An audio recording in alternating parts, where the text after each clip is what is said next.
Bab ke-19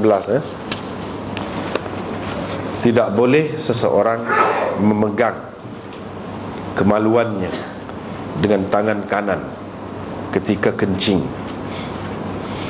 Imam Bukhari dengan isnadnya meriwayatkan daripada Abi Qatadah daripada Nabi SAW, baginda bersabda, apabila seseorang daripada kamu kencing, maka janganlah sekali-kali dia memegang kemaluannya dengan tangan kanannya. Dia tidak boleh beristinja dengan tangan kanannya. Dan janganlah seseorang bernafas di dalam bekas minuman. Bab ke-20, beristinja dengan batu.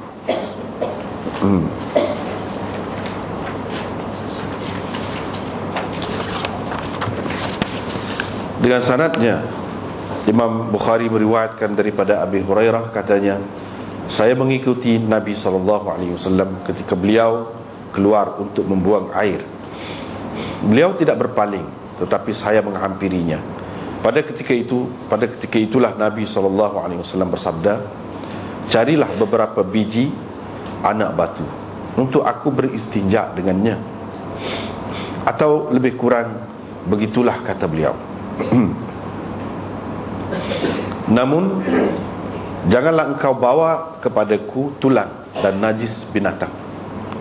Sejurus kemudian saya bawakan kepada beliau beberapa biji anak batu dalam kendongan saya, lalu meletakkan di sebelahnya dan terus saja berpaling meninggalkannya. Setelah selesai membuang air, Nabi SAW pun menggunakan batu-batu itu. Bab ke-21, tidak boleh beristinja dengan najis. Dengan isnadnya, Imam Bukhari meriwayatkan daripada Abi Ishaq, katanya, bukan Abu Ubaidah menyebutnya, tetapi Abdurrahman bin Al-Aswad daripada ayahnya, bahawa dia telah mendengar Abdullah bin Mas'ud bercerita, Nabi SAW pergi ke tempat membuang air, dan beliau menyuruh saya membawakan kepadanya 3 biji anak batu. Saya mendapat 2 biji batu dan mencari yang ketiga, namun tidak dapat. Lalu saya mengambil seketul najis binatang yang telah kering.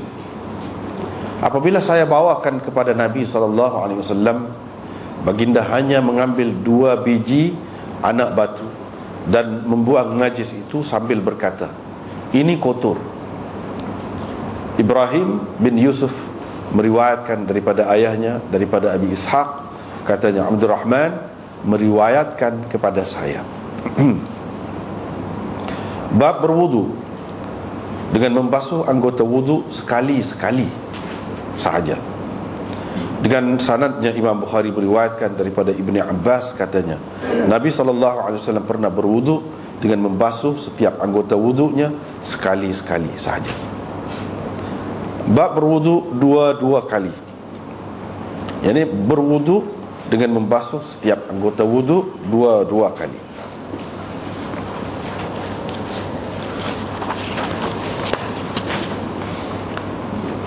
Dengan isnadnya, Imam Bukhari meriwayatkan daripada Abbad bin Tamim daripada Abdullah bin Zaid, bahawa Nabi SAW pernah berwudu dengan membasuh setiap anggota wudunya 2 kali. Kita tengok setakat tu dululah, nanti tengok.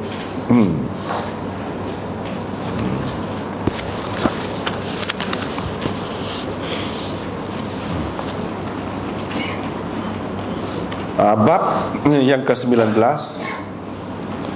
tidak boleh seseorang memegang kemaluannya dengan tangan kanan ketika kencing, ketika membuang air kecil.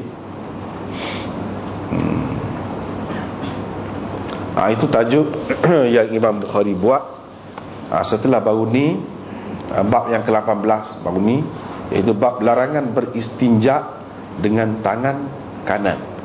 Yang ini menggunakan tangan kanan itu untuk membersihkan najis. Itu dilarang.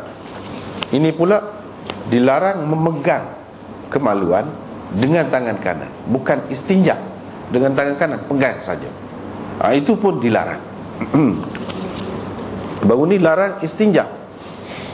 Yang ni kita basuh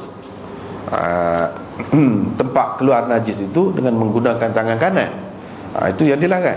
Hari ni iaitu yang dilarang itu pegang. Pegang kemaluan. Di sini disebutkan zakar. Itu yang tepatnya. Sebab kalau kemaluan itu cuma lembut sikit lah bahasa tu kan. Bahasa kita lembut sikit lah kalau kata kemaluan tu. Tapi kemaluan ini umum. Boleh jadi kemaluan lelaki ataupun perempuan. Yang betulnya yang perlu dipegang itu yang lelaki. Dengan sebab itu lebih tepat seperti dalam tajuk tu lah, tidak boleh seseorang memegang zakarnya dengan tangan kanan. Sebab kalau kemaluan perempuan tak perlu gitu kan. Tak perlu. Apabila kencing, ada beberapa perkara dalam tajuk ni yang perlu dibincangkan.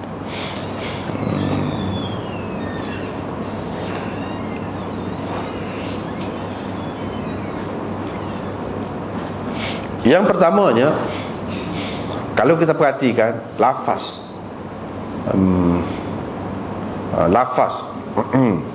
tajuk tu dengan lafaz hadis, dia ada beza sikit. Ada beza sikit. Kalau kita perhatikan dalam tajuk tu la yumsiku, tidak boleh pegang. Kalau dalam hadis tu fala ya'khudanna dzakarahu bi yaminihi, dia gunakan perkataan ya'khudh, situ yumsiku, tapi maknanya lebih kurang. Jadi Imam Bukhari nak ceritanya makna ya'khudhu yang tersebut, ya'khudhanna dalam hadis itu maknanya ialah la yumsiku. Itulah sama makna dia. Tidak boleh pegang, bukan tidak boleh ambil. Asal makna akhadha tu maknanya ambil. Tapi di sini bukan dengan makna ambil, maknanya pegang. Maknanya Imam Bukhari dalam tajuk dia tu sering kali dia menghuraikan. Orang panggil terjemah, dalam istilah dia terjemah ni terjemah syarihah orang panggil. Biar kita biasakan dengan tajuk Imam Bukhari. Terjemah ni, tajuk ni adalah tajuk yang menghuraikan kandungan hadis, menjelaskan makna hadis. Itu terjemah syarihah orang panggil. Hak dalam hadis tu la ya'khudanna, kita terjemah janganlah sekali-kali memegang kemaluannya. Asal makna akhadha ya'khudhu tu makna mengambil. Bukan makna mengambil, tak boleh pakai situ dengan makna mengambil. Yang perlu dipakai makna pegang. Jadi akhadha ya'khudhu di sini dengan makna pegang. Itu sebab Imam Bukhari buat dalam tajuk dia tu yumsiku.